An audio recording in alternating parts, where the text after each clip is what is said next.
네, 오늘은 히브리서 7장입니다. 우리 같이 기도하고 시작하도록 하겠습니다. 위대하신 주 하나님 참으로 감사드립니다.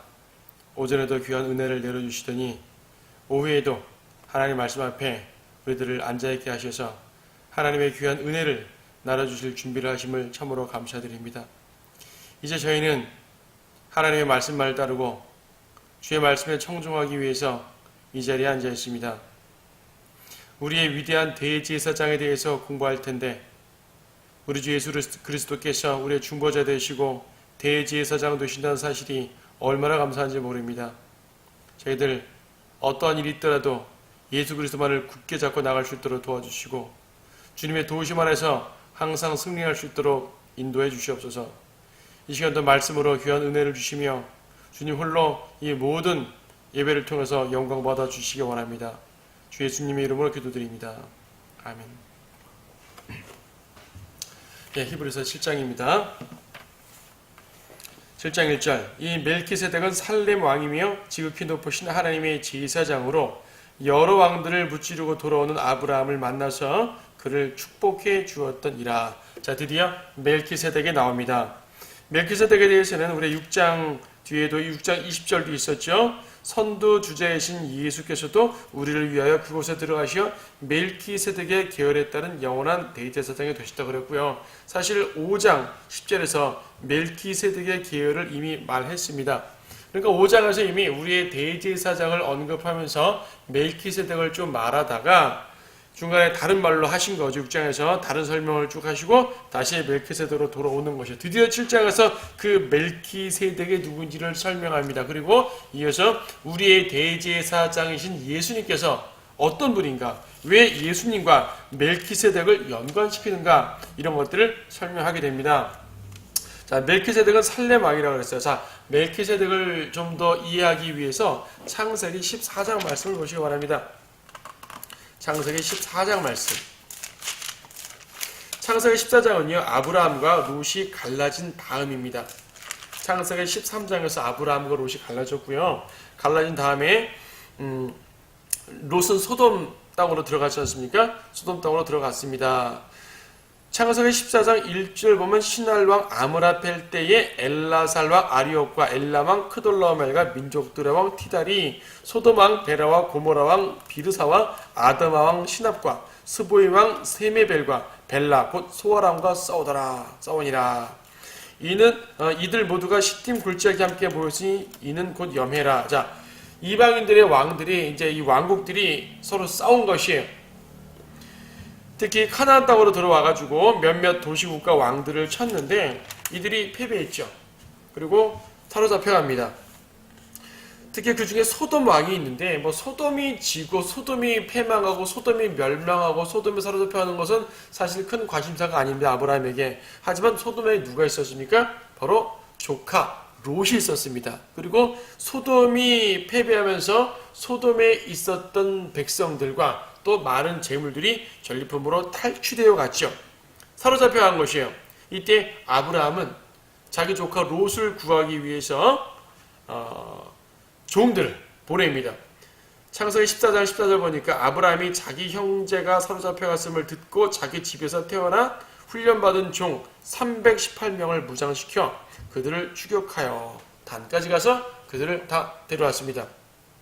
수많은 병사들이 있는 것, 많은 나라들이 왕들이 연합해가지고 큰 군대를 이루었지만 아브라함은 자기 사병 아니겠어요? 사병 318명을 무장시켜서 그들을 이기고 데려왔다는 얘기예요.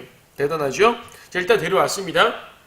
17절 보니까 아브라함이 크돌라멜과 그와 함께한 왕들을 쳐부수고 돌아온 후 소돔 왕이 왕의 골짜기인 사회 골짜기에서 그를 맞이하러 나왔으니 살렘 왕 멜키세덱이 빵과 포도주를 가지고 나왔으니 그는 지극히 높으신 하나님의 제사장이었더라 그럽니다. 자, 소돔 왕이야. 자기 백성들이 사로잡혀 갔다가 돌아오니까 당연히 맞으러 나왔죠. 자, 거기까지는 뭐 역사적인 상황입니다. 그런데 18절에 갑자기 멜키세덱이라는 특별한 왕이 등장하고 그는 살렘 왕이라고 설명됩니다. 살렘 왕, 살렘 지역의 왕이란 말인데요. 살렘은 바로 예루살렘 지역입니다. 당시에는 예루살렘이라 불리지 않았지만은 그 지역이 바로 살렘 지역이고 그 왕, 살렘이라는 도시국가의 왕이 멜키세덱인데 그 사람이 바로 빵과 포도주를 가지고 아브라함을 맞이하러 나왔어요. 아브라함은 그에게 11조를 드립니다. 자, 이 멜키세덱은 18절에 보니까 지극히 높으신 하나님의 제사장이라고 하고요. 19절 보니까 아브라함을 축복했답니다. 하늘과 땅의 소유주이신 지극히 높으신 하나님이 아브라함을 복 주시옵소서 그렇습니다. 20절 너의 원수들을 네 손에 넘겨주신 지극히 높으신 하나님을 송축하라 하니 아브라함이 모든 것에 11조를 그에게 드리더라 라고 되어 있죠. 멜키세덱이 누군지 모르지만 멜키세덱은 빵과 포도주를 가지고 아브라함을 맞이하러 나왔고 또 축복해 주었습니다. 그리고 아브라함은 그에게 전리품에 11조를 드렸죠. 자, 11조. 11조는 하나님께 드리는 거 아니겠어요? 그렇죠? 하나님께 드립니다. 특히 구약에서는 하나님께 드리는 거지만 실질적으로는 제사장들이 취하게 되는데 여기서 제사장에 취했습니다.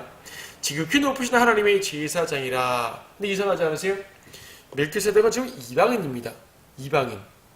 이방인이면 우상 숭배 아닙니까? 아니에요. 분명히 지극히 높으신 하나님의 제사장이라고 말하고 있어요. 우리가 유대인이라고 말하면, 자, 구약은 유대인들을 중심으로 설명하지 않습니까? 그렇죠? 근데 유대인이라고 말하면 아브라함, 이삭, 야곱, 그리고 야곱의 12아들들을 통해 형성된 백성이 유대인, 이스라엘이에요. 이스라엘. 그 중에서 이제 유다 지파 중심으로 나중엔 유대인이라 불리지만 어쨌든 그들이 이스라엘인데 아직 이스라엘에 불리기 전입니다. 아브라함은 유대인이 아니에요. 아직은 이방인입니다. 유대인의 조상이죠. 어쨌든 아직 이스라엘이란 그 민족이 형성되지도 못했고 아브라함은 아직 족장 시대, 족장이었고요. 그러므로 유대인 백성이 있을 리도 없고 그러므로 멜키세덱은 이방인 제사장입니다. 그런데 이방인 제사장이 바로 하나님의 제사장이에요. 이 당시에 가나안 땅에 하나님을 믿는 사람들이 얼마나 많았는지는 우리는 알 수 없지만 어쨌든 멜키세덱은 하나님의 제사장, 그것도 그냥 하나님이 아니라 지극히 높으신 하나님이라 말하는 거 보니 우리가 아는 여호와 하나님이 맞아요. 그냥 이방신 어떤 신, 큰 신의 제사장이라고 되어 있는 것이 아니라 지극히 높으신 하나님은 바로 우리 하나님, 성경 구약 성경에 나오는 그 여호와 하나님을 말하는 것이거든요. 그 여호와 하나님의 제사장입니다. 물론 여호와라는 단어가 쓰이지는 않지만 하나님의 제사장으로서 아브라함에게 복을 주었습니다. 그 축복을 한 거죠. 복을 빌어 주었습니다. 아브라함은 거기다 11조를 드렸어요. 자, 이 인물이 누구냐? 근데 앞뒤 문맥을 봐도 아브라함에 대해 전후 아무 말도 없어요. 아무 말도 없으니까 히브리서에서도 이 인물이 얼마나 특별한지 특별하게 설명을 합니다. 히브리서 7장 1절 다시 보면 이 멜키세덱은 살렘 왕이며 지극히 높으신 하나님의 제사장으로 여러 왕들을 무찌르고 돌아오는 아브라함을 만나서 그를 축복해 주었던 이라라고 되어 있습니다. 아브라함도 전체의 10분의 1을 그에게 드렸으니 그의 이름을 해석하면 첫째로 의의 왕이요 그 다음은 살렘 왕 곧 화평의 왕이라. 자, 아브라함의 이제 이 멜키세덱에 대해서 다시 이제 기본적으로 설명을 하는데 그를 뭐라 그러냐면 의의 왕이요 살렘 왕이라, 즉 화평의 왕이라고 그럽니다. 첫째는 의의 왕, 그 다음엔 화평의 왕. 자, 의와 화평 순서도 중요하지만 어쨌든 의의 왕이고 화평의 왕이에요. 멜키세덱이란 이름 자체, 멜키란 말은 그 왕이란 말이고요. 세덱, 체덱이라는데 이것이 바로 의롭다 할 때 그 의란 말이에요. 그래서 의의 왕이란 말이 되는 것이에요. 그리고 살렘이란 말은 살렘 지역의 왕이란 말인데 살렘은 샬롬 이름이 이제 유사하죠. 같은 개념에서 나온 단어입니다. 그래서 평화, 화평이란 말입니다. 멜키세덱이라는 이름 자체에서 의의 왕이고요. 그가 다스렸던 지역, 살렘 지역이라는 말을 통해서 화평의 왕이 돼요. 자, 의의 왕과 화평의 왕을 언급합니다. 자, 구약에서 의의 왕, 화평의 왕이라는 이름으로 예수 그리스도를 닮을 수 있는 유일한 사람이 바로 멜키세덱이에요. 그렇잖아요. 성경 전체에서 의의 왕, 화평의 왕이라고 불릴 수 있는 사람이 누굽니까? 우리 주 예수님 이외에 누가 있겠어요? 그렇죠? 예수님이 의의 왕, 화평의 왕이십니다. 특히 재림하셨을 때는 그 모습을 확실하게 만방에 드러내시겠죠? 그런데 그 모습을 예표하는 인물이 바로 멜키세덱이에요. 그가 역사적으로 누군지는 정확히 모르겠어요. 3절, 7장 3절 보니까 아버지도 없고 어머니도 없으며 계보도 없고 시작한 날과 생의 끝도 없으니 하나님의 아들과 같이 되어 항상 제사장으로 있다라고 말합니다. 아버지도 없답니다. 어머니도 없답니다. 자, 너무나 특별한 사람이다 보니까 혹시 예수님 아니야? 예수님은 신약시대에 등장하는데요. 이제 신약시대에는 정상적으로 마리아를 통해서 태어나서 육신으로 오신 것이고, 구약에는 태어나기 전에 일시적인 현현을 할 수 있으니까 그 일시적으로 현현하신 예수님 아닌가? 이렇게 볼 수도 있습니다. 전혀 불가능한 말은 아닙니다. 그런데 이제 아버지도 없고 어머니도 없잖아요. 예수님은 어머니 있지 않습니까? 마리아를 말할 수 있는데 마리아는 인간 예수님이 어머니지 하나님으로서 예수님은 어머니는 아니지 않습니까? 그렇죠? 예수님은 완전한 인간이시고 완전한 하나님이십니다. 예수님에게는 신성과 인성이 둘 다 있으시죠? 신성과 인성이 다 있습니다. 그럼 마리아는 인성으로서 예수님의 어머니예요? 신성으로서 예수님의 어머니예요? 인성으로서 예수님의 어머니죠? 그래서 이제 마리아를 어머니라 그런다 하더라도 하나님으로서의 어머니는 아니니까 일단 제쳐 놓으시고요. 그 아버지도 없다. 예수님의 아버지 있잖아요. 하나님의 아버지 아닙니까? 예수님과 하나님은 동체죠. 동체는 동체인데 본체는 본체인데 예수님께서는 그분의 사역의 질서상 스스로를 아버지보다 한 단계 밑에 놓으셨어요. 본체는 자체는 하나시지만은 의도적으로 내려오셔서 겸손한 모습으로 내려오셨죠. 그래서 항상 지상생애 때도 같은 하나님이시지만은 아버지 하나님께 아버지라 부르고 또 기도하고 간구하고 그랬잖아요. 아버지가 있는 분 아닙니까? 그럼 예수님 아니잖아요. 자, 여러모로 봐서 이분이 누군지 명확하게 말할 수 있는 사람은 글쎄요, 아직까지는 없는 것 같아요. 그런 설명을, 정확한 설명을 들어본 적도 없고요.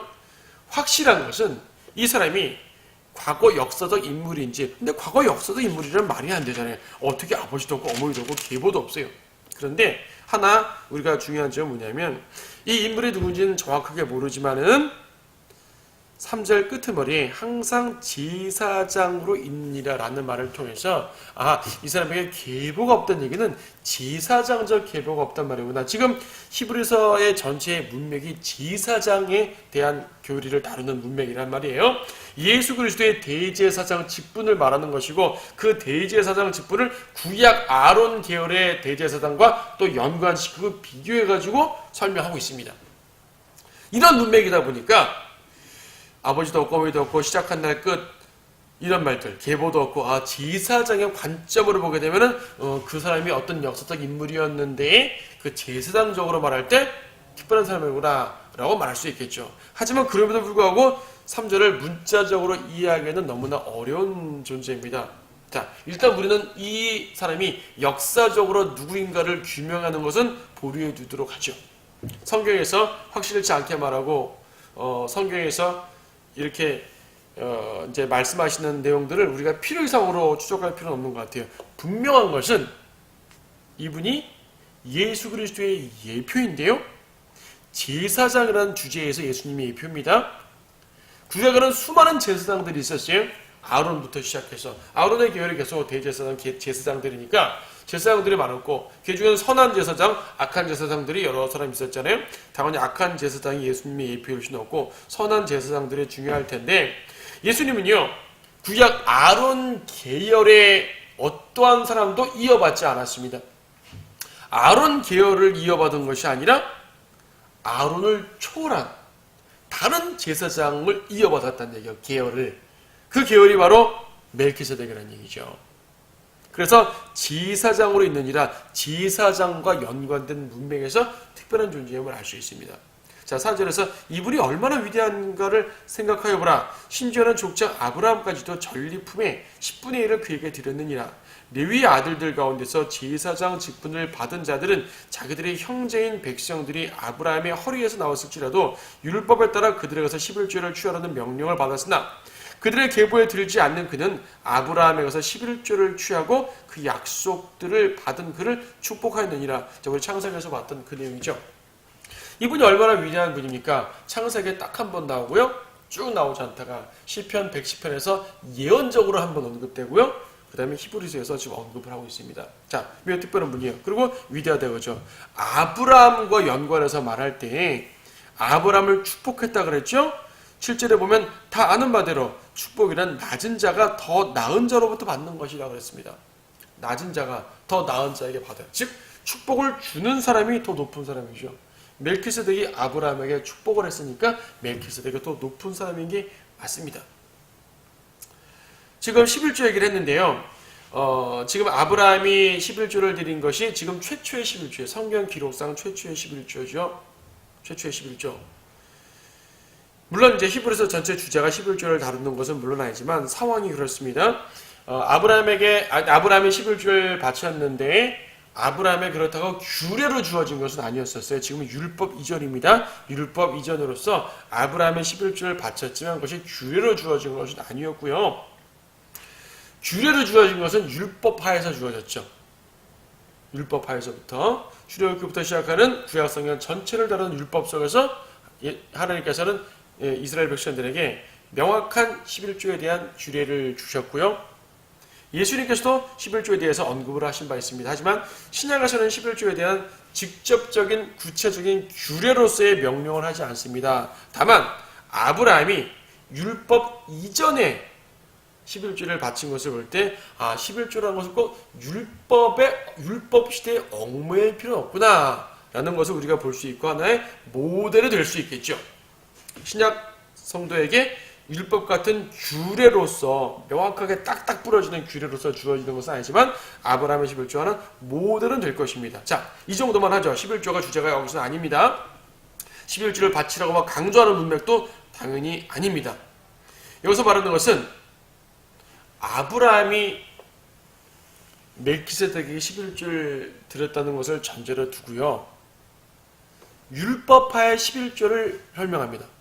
율법하에는 누가 누구에게 11조를 바칩니까? 백성들이 제사장에게 바치죠. 물론 하나님께 바치는 건데 그 11조를 직접 이제 받고 쓰는 것은 제사장들입니다. 자, 백성들이 제사장에게 11조를 제공합니다.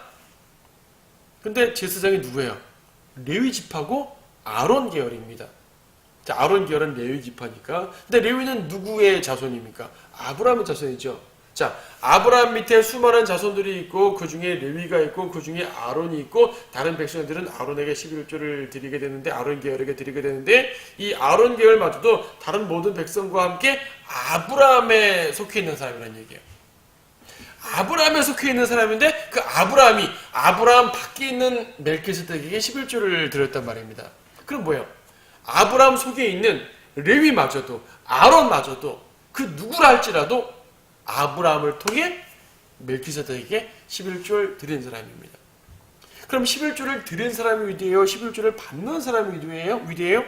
11조를 받는 사람이 위대하죠. 구약의 아론의 계열에 속한 사람들은 그래서 대제사장으로서 중요한 사람들이었습니다. 근데 그들마저도 멜키세덱에 비하면 아무것도 아니라는 얘기죠. 자, 그런 비교적으로 말하는 것입니다. 비교급으로 멜키세덱이 얼마나 위대한 사람인지를 11조의 관점, 즉 예물을 드리는 것과 연관해서 설명하고 또 축복을 주는 것과 연관해서 설명을 합니다.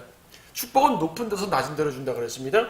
멜키세덱은 아브라함에게 축복했는데요. 그러면 구약 율법 내에서 백성들을 축복하는 역할을 하는 제사장들도 멜키세덱에게 아브라함을 통해 축복을 받은 셈이죠. 멜키세덱은 율법 밖에 있는 사람입니다. 율법 밖에 있는 사람. 8절도 또 여기서는 죽을 사람들이 11조를 받으나 거기서는 살아계시도와 증거 되신 분이 받는 것이로다. 말하자면 11조를 받는 레위까지도 아브라함 안에서 11조를 바친 것이라. 이는 멜키세덱이 아브라함을 만났을 때 레위는 아직 조상의 허리에 있었기 때문이라. 자, 설명드린 내용이죠. 그래서요, 이 멜키세덱은 이방인입니다. 아브라함도 아직은 유대인이 아니지만 결과적으로 유대인의 조상이고요. 유대인을 형성시키는 사람입니다. 그렇게 볼 때 멜키세덱은 이방인이었고 유대인의 조상에게 축복을 했습니다. 그러면 멜키세덱은 유대인만을 위한 제사장이에요? 이방인만을 위한 제사장이에요? 아니면 둘 다를 위한 제사장이에요? 둘 다를 위한 제사장이죠. 바로 우리 예수님이 그런 분입니다. 구약 아론에 속한 제사장들은 이방인을 위한 제사장이 아니라 유대인을 위한 제사장이었습니다. 하지만 예수님께서는 십자가에 피 흘려 죽으시고 대제사장이 되셔서 우리를 위해 중보하실 때 누구를 위해 중보하십니까? 이방인들, 그냥 이방인이 아니라 이제 교회가 되는 이방인이죠. 이방인 크리스천들, 예.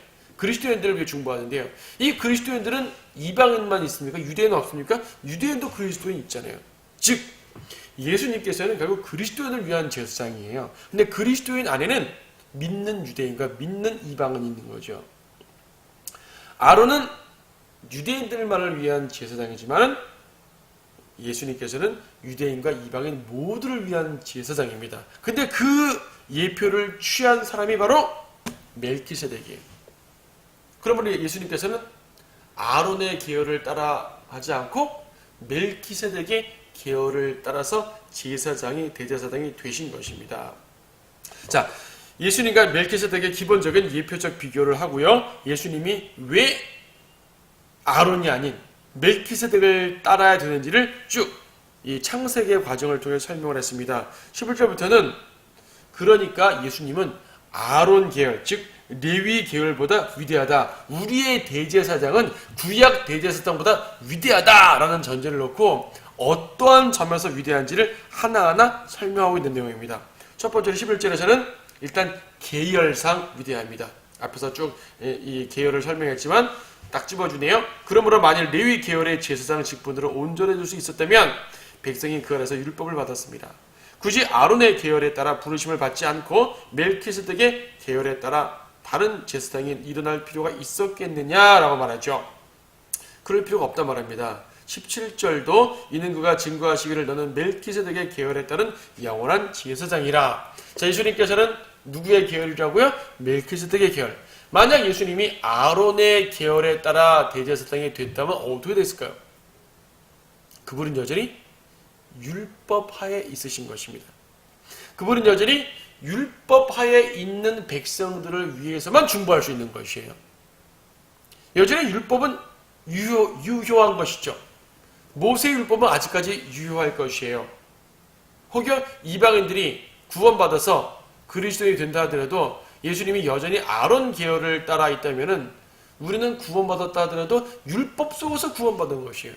마치 구약에서 하나님께서 유대인들에게 율법을 통해서 역사하셨듯이 우리에게도 율법을 통해 역사, 즉 이방인들도 유대인의 연장으로 할례받고 율법 지키는 그런 사람이 되어야 된다는 얘기죠.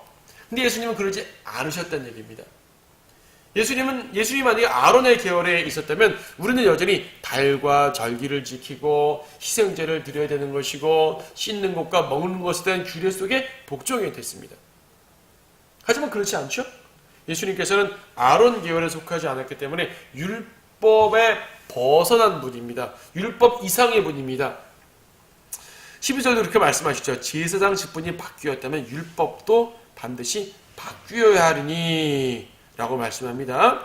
율법도 바뀌어야 된답니다. 자, 18절 보니까 이는 앞서 있는 계명이 참으로 연약하고 무익함으로 폐하여졌습니다.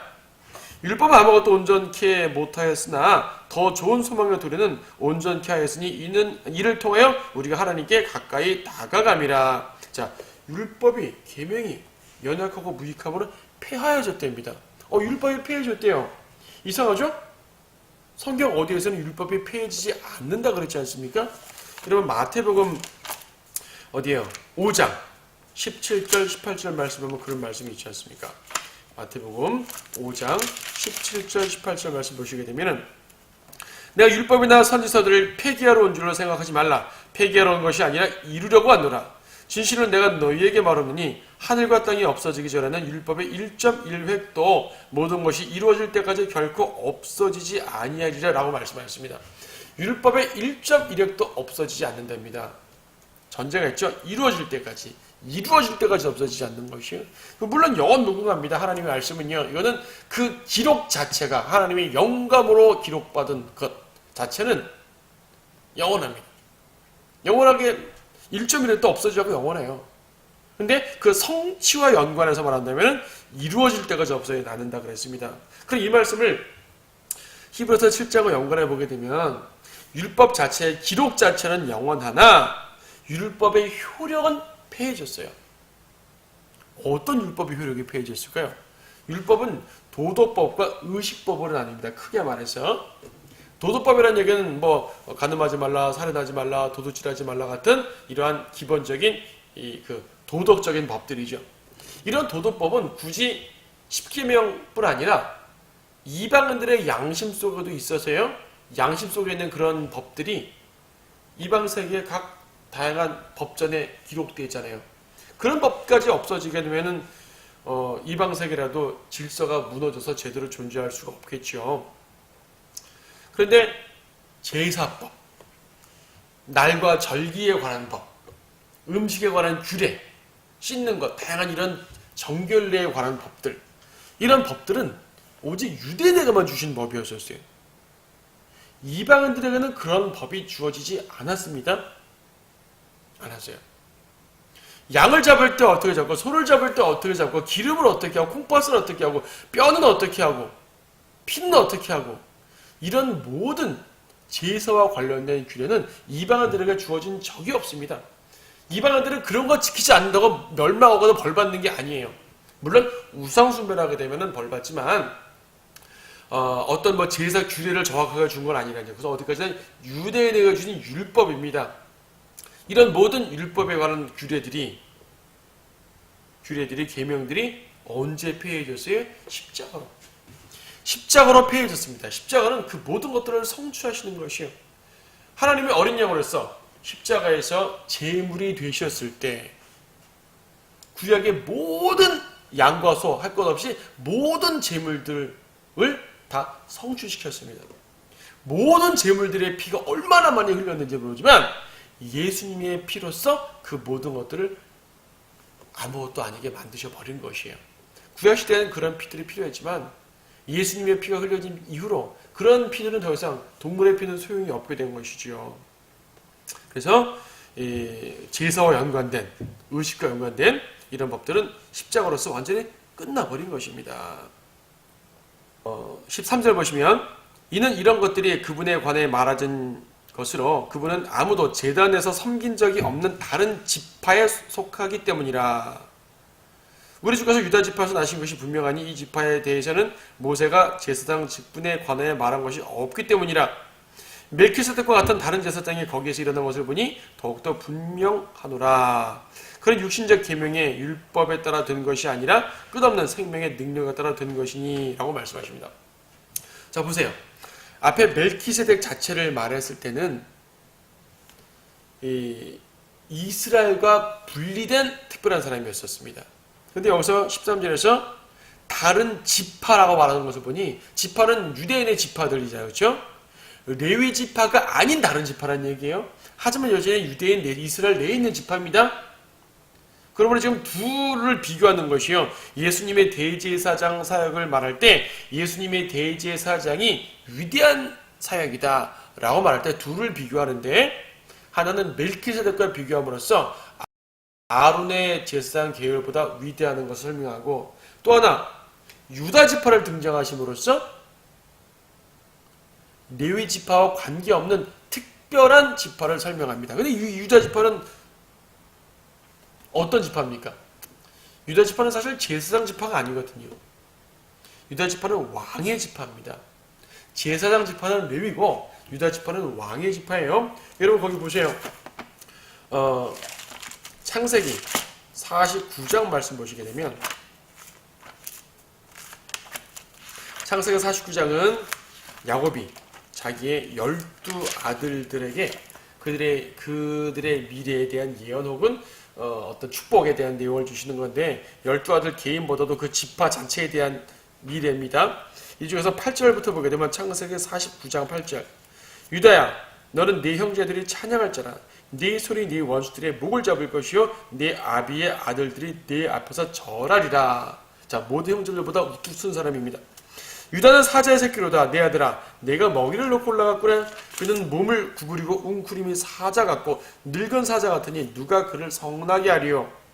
홀이 유다에게서 떠나지 않을 것이며 홀 왕들이 치리할 때 잡고 있는 상징적인 어떤 몽둥이 있잖아요. 봉 그런 이제 치리봉이죠. 그걸 홀이라고 합니다. 실로가 오실 때까지 입법자가 그의 발 사이에서 떠나지 아니하리니 입법자 왕이잖아요.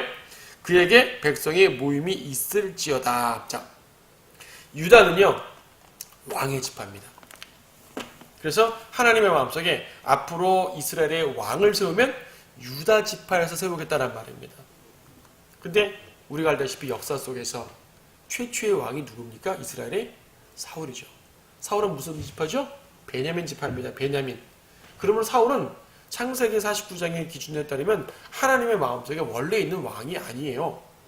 백성들이 어거지로 요구해서 허락해준 왕이죠.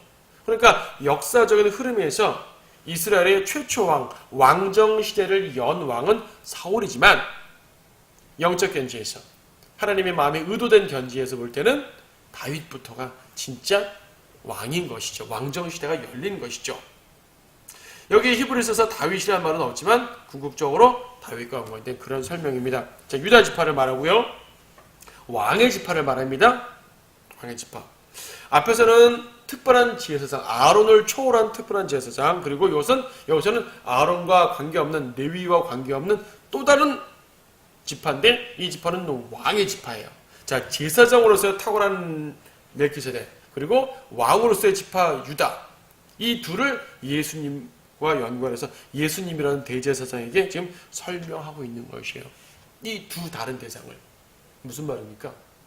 우리의 대제사장 예수 그리스도께서는요, 왕임과 동시에 제사장이라는 사실이에요.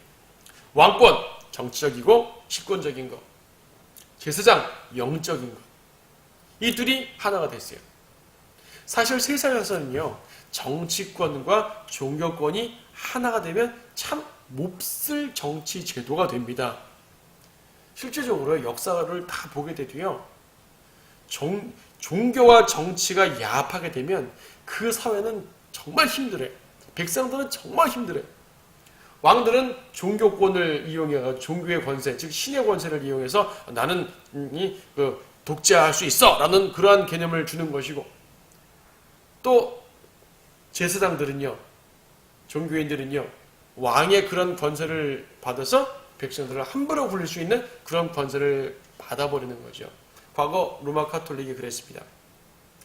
수많은 정치 이런 형태 중에서 신정국가, 왕권과 제사장권이 결합된 이러한 이 형태는요, 아주 악하고 백성들을 괴롭히기에 가장 적절한 그러한 형태예요.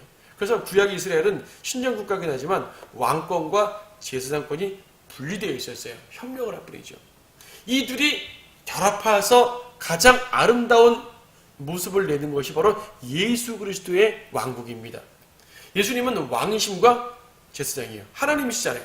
하나님과 동시에 왕, 즉 영적인 모습과 실제적인 모습을 함께 다루시는 분이 있거든요.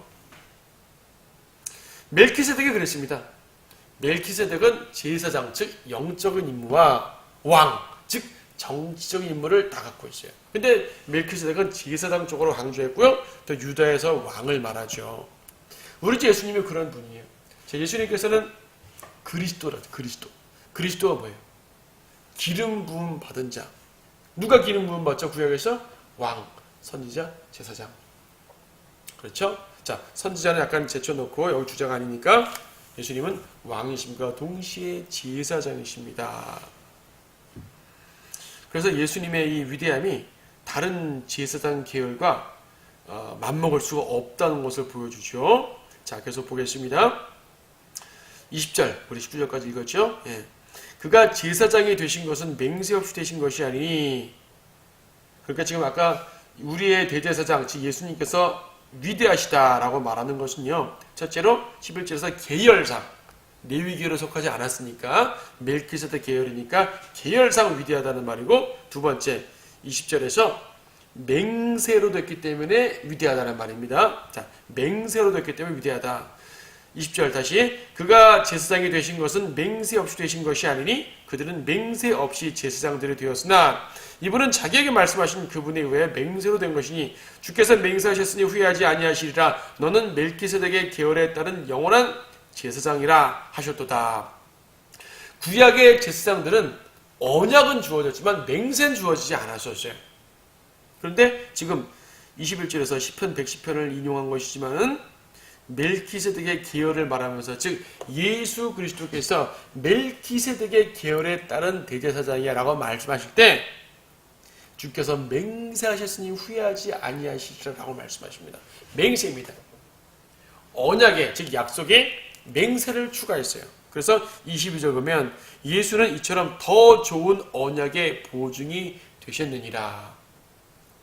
예수님은 언약인데 더 좋은 보증이라는, 더 좋은 언약이라는 얘기예요. 레위 지파 아론의 제사장 계열은 언약만 받았는데 예수님은 맹세까지 받았으니까 더 우월하죠. 그 언약은, 예수님에게 주어진 언약은 아론에게 주어진 언약보다 더 좋은 언약이라는 얘기예요. 더 좋은 언약의 보증. 자, 우리 맹세, 약속과 맹세를 말하니까 지난 시간에 봤던 구절이 생각나네요. 히브리서 6장 17절 말씀 보게 되면 이 점에 있어서 하나님께서는 약속의 상속자들에게 자기의 뜻이 불변함을 충분히 나타내시려고 그 일에 맹세로 확정하셨으니 라고 말씀하십니다. 18절도 이는 하나님께서 거짓말하실 수 없는 이 두 가지 변치 못할 사실로 인하여 우리 앞에 놓여진 소망을 붙잡기 위해 피난처를 찾아 나온 우리로 든든한 위로를 받게 하려 하심을 하셨는데, 이 변치 못할 두 가지 사실, 거짓말할 수 없는 두 가지 변치 못할 사실이 뭐라 그랬습니까? 약속과 맹세라고 그랬어요.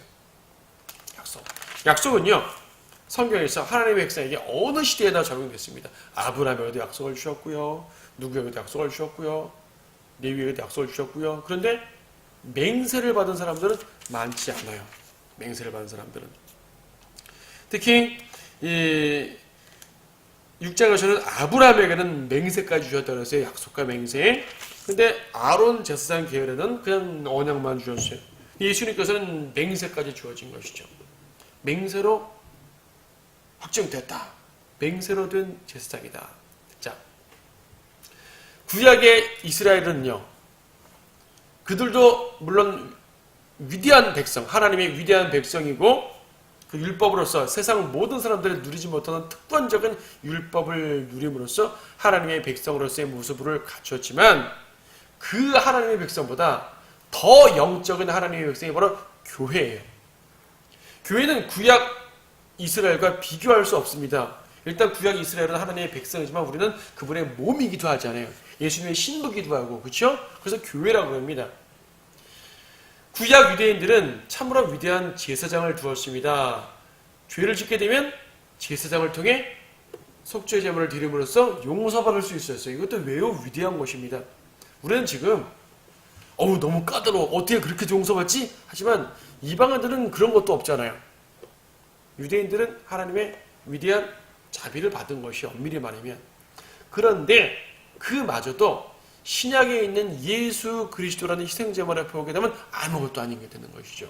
무엇보다 구약 성도들은 하나님의 언약을 받은 아론의 계열의 지파였지만, 백성들이었지만, 그 제사장 직분을 통해 중보를 받는 백성들이었지만, 우리는 약속과 맹세로서 특히 아론 계열보다 더 우월한 계열, 멜기세덱 계열에 따른 특별한 대제사장의 중보를 받는 백성들입니다. 개념이 다르죠. 자, 약속과 맹세로서 보증을 받았습니다. 여러분의 대제사장이 그렇게 위대하다는 것이에요. 구약 모든 성도들이 성경에 기록되어 있고 여러분들이 그들을 모두 성경을 통해 대면하지만 우리는 그들보다 더 우월한 위치가 있어요. 우리가 그들보다 잘나서? 아니요. 그들보다 더 많이 알아서? 아니요. 그들보다 더 성결한 삶을 살아서? 아니요. 구약 성도들이 우리보다 더 성결한 삶 사는 분 너무나 많죠. 우리가 우월한 것은 사실은 우리가 우월한 것이 아니에요. 우리를 중보해 주시는 예수 그리스도라는 대제사장이 우월하신 것이죠. 위대하신 것이죠. 가장 위대하신 분이란 얘기죠. 히브리서는 비교를 설명하니까 아론보다 위대하다 그러지만 사실은 가장 위대한 분이거든요. 자, 여러분들은 그분을 여러분들의 중보자로 모시고 있습니다.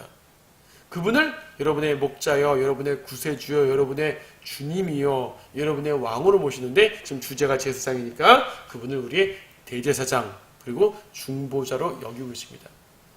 예수님께서는 지금도 대제사장으로서 아버지 오른편에 앉아서 우리를 위해서 중보하시고 계시죠. 그 중보를 믿고 따라가다 보게 되면은 얼마나 감사한지 모릅니다.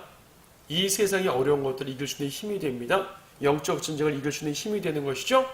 그러므로 이 손을 놓지 말고 이 중보를 놓지 말고 항상 승리하면서 주님을 따라가는 우리 모든 성도들이 되시길 바랍니다. 오늘 여기 21절까지만 하고요. 23절부터 다음 시간에 계속 보도록 하겠습니다.